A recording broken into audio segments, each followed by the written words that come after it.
Continuamos estudiando hoy el capítulo 15 de los Hechos de los Apóstoles. Y en nuestro programa anterior estábamos hablando del concilio que se había convocado en Jerusalén para considerar el gran punto de la ley contra la gracia o la ley contra la libertad, debido a que algunos que venían de Judea estaban enseñando a los hermanos que si no se circuncidaban de acuerdo a la ley de Moisés, no podían ser salvos. Y dijimos que no se trataba simplemente de si uno debía ser circuncidado o no, ni si uno debía comer carne o no. El asunto que se trata aquí era si es necesario o no hacer estas cosas para poder ser salvo. Ahora, como surgió una gran discusión, una discusión bastante acalorada y vehemente por esta razón, se decidió entonces que Pablo y Bernabé fueran a Jerusalén y se reunieran con los apóstoles y los ancianos para tratar esta cuestión.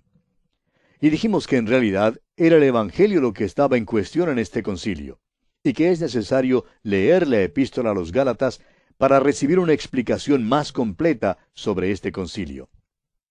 Dijimos también que la palabra Evangelio se usa en dos sentidos, y vimos que en primer lugar tenemos los hechos del Evangelio, hechos que son categóricamente fundamentales y esenciales.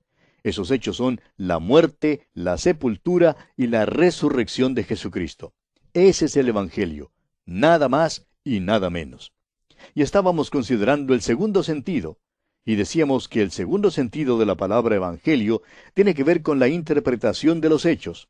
Esta interpretación es la verdad fundamental tratada en la epístola a los Gálatas.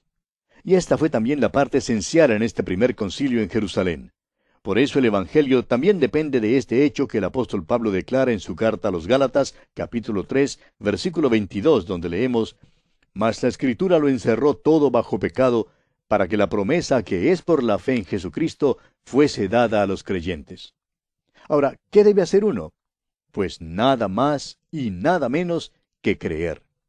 Y otra vez en la misma carta a los Gálatas, capítulo 2, versículos 15 y 16, dice el apóstol Pablo: «Nosotros, judíos de nacimiento, y no pecadores de entre los gentiles, sabiendo que el hombre no es justificado por las obras de la ley, sino por la fe de Jesucristo, nosotros también hemos creído en Jesucristo para ser justificados por la fe de Cristo y no por las obras de la ley, por cuanto por las obras de la ley nadie será justificado». Es importante ver que los judaizantes de aquel entonces eran diferentes a los de la teología liberal de hoy en día. Alguien que acepta la teología liberal niega la veracidad de los hechos del Evangelio, niega la resurrección física de Cristo. Ahora, entre los que aceptan ese punto de vista, hay algunos que hasta dicen que Jesucristo es solamente un mito, que nunca vivió, ni murió, ni mucho menos que haya resucitado. En aquellos tiempos no negaban los hechos del Evangelio. Simplemente había demasiados testigos presenciales para poder negarlo. Pablo dice que más de 500 personas vieron al Cristo resucitado. Amigo oyente, si usted puede lograr que 500 testigos aparezcan en cualquier tribunal de ley, ganará su caso, no hay duda de eso. Y luego, los apóstoles también eran testigos del Cristo resucitado. Pero no, los judaizantes no dudaban ni negaban los hechos del Evangelio. Dudaban la interpretación de esos hechos. Ahora, ¿qué hizo Cristo por usted en la cruz, amigo oyente? ¿Es suficiente para salvarle a usted la obra de Cristo? ¿Necesita usted cumplir algún otro rito o hacer algo más para ser salvo? ¿Es necesario cumplir la ley? Estas eran las preguntas básicas que trataron. La pregunta fundamental que se trató fue la relación personal del creyente con Jesucristo. Bien, volviendo ahora al capítulo 15 de los Hechos, vamos a acompañar a Pablo y a Bernabé hasta Jerusalén. Leamos los versículos 3 y 4 de este capítulo 15 de los Hechos. Ellos, pues, habiendo sido encaminados por la iglesia, pasaron por Fenicia y Samaria, contando la conversión de los gentiles, y causaban gran gozo a todos los hermanos. Y llegados a Jerusalén, fueron recibidos por la iglesia y los apóstoles y los ancianos, y refirieron todas las cosas que Dios había hecho con ellos. Pablo y Bernabé dan su informe a la iglesia en Jerusalén, así como también lo habían dado en la iglesia de Antioquía. Les informan de cómo han predicado el Evangelio a hombres y mujeres por todas partes del país de Galacia, y que muchos de estos hombres habían aceptado a Cristo. Les contaron que los gentiles que aceptaban el Evangelio no eran colocados bajo la ley mosaica, sino que simplemente confiaban en Cristo y debido a su fe eran salvos. Ahora observe usted lo que ocurre aquí en el versículo 5. Pero algunos de la secta de los fariseos que habían creído se levantaron diciendo, es necesario circuncidarlos y mandarles que guarden la ley de Moisés. Ahora estos eran creyentes, pero todavía persistían en que era necesario guardar la ley. Querían añadirle algo al Evangelio. Y amigo oyente, cuando quiera que se le añada algo al Evangelio, ya no es el Evangelio, sino una religión, un conjunto de ritos. Luego ya no se tiene el Evangelio de Jesucristo. El único acercamiento que le es posible a uno hacer con Jesucristo es por medio de la fe. Todos tenemos que llevar a Cristo por la fe. No hay otra manera sino por la fe. Dios no nos dejará venir a Cristo de otra manera. El mismo Señor Jesucristo dijo allá en Juan 14:6, yo soy el camino y la verdad y la vida. Nadie viene al Padre sino por mí. Incluye en esta declaración a todo el mundo. Hay una sola pregunta que Dios hará al mundo perdido, y esta pregunta es, ¿qué hiciste con mi hijo, quien murió por ti? Dios no va a preguntar, ¿te portaste bien? ¿O asististe a la iglesia? ¿O cumpliste este rito o aquella ceremonia? No, amigo oyente. El punto clave es lo que usted, amigo oyente, haga con el Hijo de Dios. ¿Acepta usted al Hijo de Dios, quien murió por usted y quien resucitó? ¿Pone usted su confianza en Él? La respuesta a esta pregunta determina su destino eterno. Dice el Señor, nadie viene al Padre sino por mí. Este es el punto que se discutía allí en el concilio en Jerusalén. Ahora el versículo 6 del capítulo 15 de los Hechos dice, y se reunieron los apóstoles y los ancianos para conocer de este asunto. Consideremos ahora la decisión del concilio. Los apóstoles y ancianos se habían reunido y hubo mucha discusión ese día. Disputaron violentamente. Es necesario que se haga ahora una decisión y Simón Pedro es el primero en expresarse en cuanto a este asunto. Dice el versículo 7, y después de mucha discusión, Pedro se levantó y les dijo, varones hermanos, vosotros sabéis cómo ya hace algún tiempo que Dios escogió que los gentiles oyesen por mi boca la palabra del Evangelio y creyesen. Ahora no creemos que esta fuera la primera vez que Pedro habló aquí en este concilio. Si se hubiera quedado callado todo ese tiempo de discusión, no habría actuado conforme a su carácter. Opinamos que ya había dado su opinión antes de esto, pero ahora da un resumen en cuanto a este asunto. Recuerde que esta no es una nueva decisión para Pedro. Él ya había declarado lo mismo en la hora de la conversión de Cornelio. Pedro mismo había sido escandalizado antes de comprender la verdad de aquella situación. Se le había dado la misión de entrar en el hogar de un gentil y predicar el Evangelio a un gentil, a un hombre incircunciso que no seguía el sistema mosaico y que comía carne de cerdo. El resultado fue que aquel gentil fue salvo, aunque no guardaba la ley. Creemos que los miembros de este concilio estaban dispuestos a escuchar a Pedro porque él era estrecho de conciencia. No decimos esto de una manera ruda. Queremos decir que él era judío de judíos, es decir, muy estricto. Él mismo dijo que nunca antes había comido nada que fuese común o inmundo, y ni había pensado en entrar en una casa gentil. Todos sabían que Pedro siempre se mantenía lo más cerca posible al sistema mosaico. Por tanto, podemos asumir que si Pedro hablaba, le escucharían. Pues bien, Pedro comienza testificando que los gentiles habían escuchado el Evangelio de su propia boca y que habían creído. Ahora, ¿significó esto que eran salvos de veras? Pedro declara que sí, que han sido salvos por medio de la gracia de Dios. Pedro mismo tuvo que aprender que la salvación no depende de lo que uno come o no come, que si come carne de cerdo o no la come. La salvación no depende de guardar el día de reposo, ni de observar el domingo, ni de observar cualquier otro día de la semana. La salvación es por gracia, por medio de la fe. Somos libres para escoger lo que queramos hacer en cuanto a estas cosas. Tenemos libertad con respecto a esto. Y en los versículos 8 y 9 de este capítulo 15 de los Hechos, el apóstol Pedro dice, y Dios, que conoce los corazones, les dio testimonio, dándoles el Espíritu Santo, lo mismo que a nosotros. Y ninguna diferencia hizo entre nosotros y ellos, purificando por la fe sus corazones.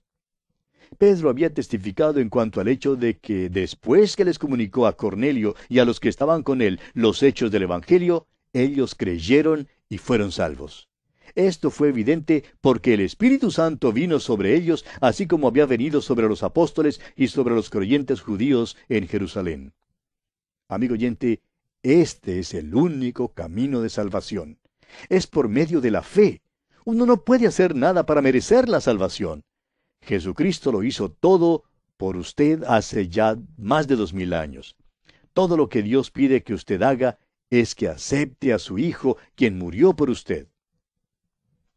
Ahora continúa Pedro hablando en el versículo 10 de este capítulo 15 de los Hechos, y dice, Ahora pues, ¿por qué tentáis a Dios, poniendo sobre la cerviz de los discípulos un yugo que ni nuestros padres ni nosotros hemos podido llevar?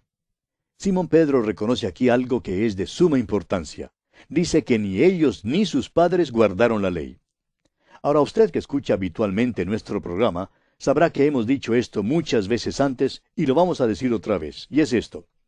Dios nunca ha salvado a nadie por haber guardado la ley. ¿Y sabe por qué no, amigo oyente? Porque nunca ha habido alguien que la haya guardado.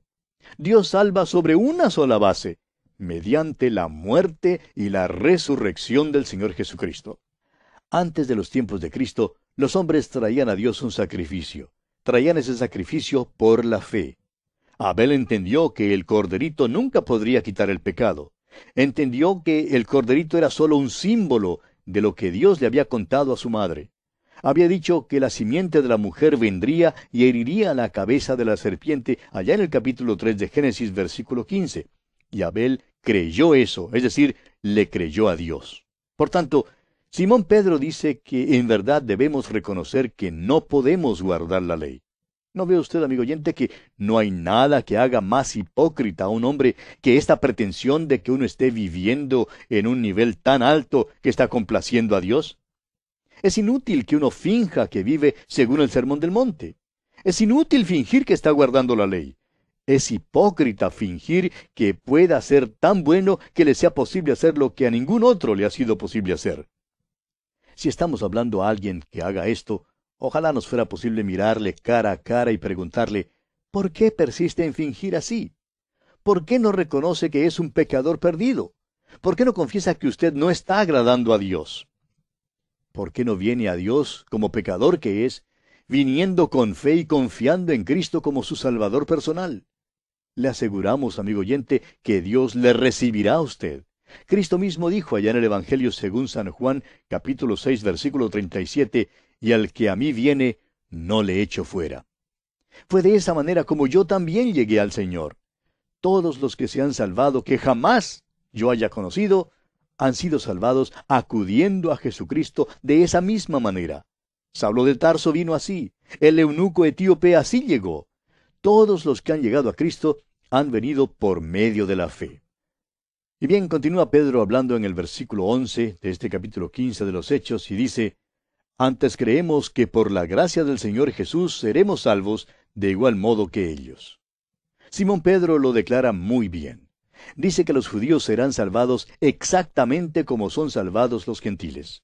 Estamos seguros de que Simón Pedro todavía no había comido carne de cerdo, pero deja en claro el hecho de que su salvación no se basa en manera alguna en este hecho de no haber comido carne de cerdo. Pedro se había salvado porque confiaba en Cristo. Era salvo por la gracia de Dios. Declara Pedro que había sido salvo de la misma manera en que era salvado un gentil. ¿Cuán importante es esto, amigo oyente? Y observe usted lo que ocurre aquí en el versículo 12 de este capítulo 15 de los Hechos. Entonces toda la multitud cayó, y oyeron a Bernabé y a Pablo, que contaban cuán grandes señales y maravillas había hecho Dios por medio de ellos entre los gentiles.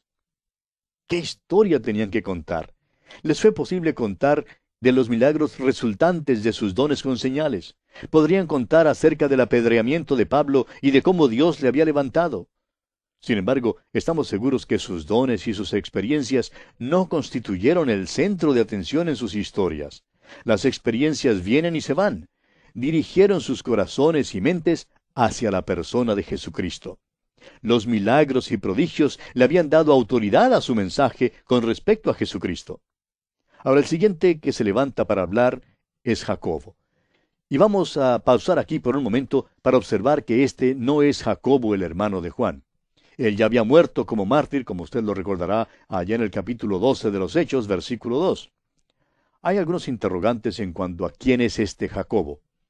Sabemos que llegó a ser un líder de la iglesia en Jerusalén.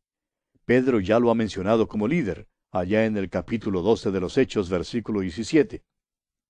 Muy bien puede ser que este sea Jacobo, hijo de Alfeo, uno de los 12, como leemos allá en el capítulo 10 del Evangelio según San Mateo, versículo 3. Sin embargo, la tradición de la iglesia, aún desde los padres de la iglesia primitiva, ha identificado a este hombre como Jacobo, hermano de nuestro Señor, como lo encontramos en el capítulo 13 del Evangelio según San Mateo, versículo 55. Tal vez es el que escribió la epístola de Santiago. Ahora permítanos observar otra cosa más. Creemos que la mejor manera de estudiar el libro de los Hechos es estudiarlo junto con las epístolas. Por ejemplo, ya hemos mencionado la epístola a los Gálatas. En realidad, durante el estudio de los capítulos 13 y 14 del libro de los Hechos, sería un buen tiempo para leer esa epístola. Y aquí mismo sería apropiado estudiar la epístola de Santiago. No nos es posible hacer esto en este programa, pero no sería malo que usted estudie este libro de los Hechos de esta manera que hemos sugerido. También quisiéramos decir aquí que hallamos igualmente provechoso estudiar las profecías del Antiguo Testamento junto con los libros históricos del Antiguo Testamento para el mejor entendimiento de los dos. Por ejemplo, uno estudiaría acerca del reino de Ezequías junto con la profecía de Isaías. Pues bien, Jacobo realmente resume lo que piensa este concilio en Jerusalén. Apunta el programa de Dios para el futuro. Y debemos recordar que estos hombres estaban al comienzo de una nueva dispensación. La iglesia recién había nacido en el día de Pentecostés. De modo que todo esto era muy nuevo. Estaban en su infancia. Algunos todavía no comprenden que vivimos en la edad de la gracia, el período de la iglesia. Por tanto, no seamos tan críticos de estos hombres que se reunieron en los comienzos de esta nueva edad. Y dice el versículo 13 de este capítulo 15 de los Hechos, y cuando ellos callaron, Jacobo respondió diciendo, varones hermanos, oídme. Creemos que después de que Simón Pedro habló y después que Pablo y Bernabé dieron su informe, hubo un silencio a causa de que ninguno tenía algo adicional que decir. Aún los judaizantes se quedaron callados debido a los informes de lo que había tenido lugar. Cuando Jacobo habló a la multitud ese día, les pidió que escucharan con cuidado, pues lo que tenía que decir era muy importante. De modo que esto quiere decir que usted y yo, amigo oyente, también debemos escucharle con mucho cuidado. Probablemente a todos nosotros nos hace falta pasar más tiempo escuchando a Dios y menos tiempo hablando. Bien, vamos entonces a escuchar a Jacobo. Dice el versículo 14 de este capítulo 15 de los Hechos, Simón ha contado cómo Dios visitó por primera vez a los gentiles para tomar de ellos pueblo para su nombre. Jacobo está completamente de acuerdo con Pedro. Los dos declaran cuál es el plan de Dios para el día de hoy. ¿Está salvando Dios al mundo entero? No. ¿Está estableciendo Dios su reino? No. Bueno, entonces, ¿qué es lo que hace Dios hoy? Está visitando a los gentiles para tomar de ellos pueblo para su nombre, amigo oyente. Vemos en el libro de Apocalipsis que delante del trono de Dios habrá gente redimida de toda tribu, lengua, gente y nación. La palabra de Dios saldrá al mundo. Habrá oposición y habrá apostasía, pero la palabra de Dios saldrá a todo el mundo porque Dios está tomando del mundo a un pueblo para su nombre. Es por eso mismo que estamos tan ansiosos de proclamar la palabra de Dios, toda la palabra de Dios para todo el mundo. Ahora mismo hay gente de todo color, de todo clima, de toda condición, de toda raza y prácticamente de toda nación que escucha este programa. Gracias a Dios que podemos usar este medio para proclamar la palabra de Dios. Entonces, ¿qué hace Dios con esa palabra? Está tomando de los que la oyen un pueblo para su nombre. Ahora, no todos creen la palabra de Dios. Hay algunos radioescuchas que nos escriben unas cartas en las cuales nos dicen algunas cosas poco agradables. Todos no aceptan las buenas noticias de Jesucristo. Algunos le vuelven la espalda. Pero de los que oyen, Dios está tomando pueblo para su nombre. Y subraye usted esta frase en su Biblia, repítala muchas veces. Dios está visitando a los gentiles para tomar de ellos pueblo para su nombre. Otra vez, Dios está visitando a los gentiles para tomar de ellos pueblo para su nombre. Es por eso que damos muchas gracias a Dios que nos ha dado esta oportunidad de hablar con los hombres acerca de la salvación que se halla en el Señor Jesucristo y de enseñarles la palabra de Dios. Bien, continúa pues Jacobo hablando y dice en el versículo 15, y con esto concuerdan las palabras de los profetas como está escrito. Ahora, ¿creía usted que esta nueva edad fuera algo que en alguna manera fuese contraria al Antiguo Testamento? Bueno, no lo es. La palabra de los profetas está de acuerdo con esto.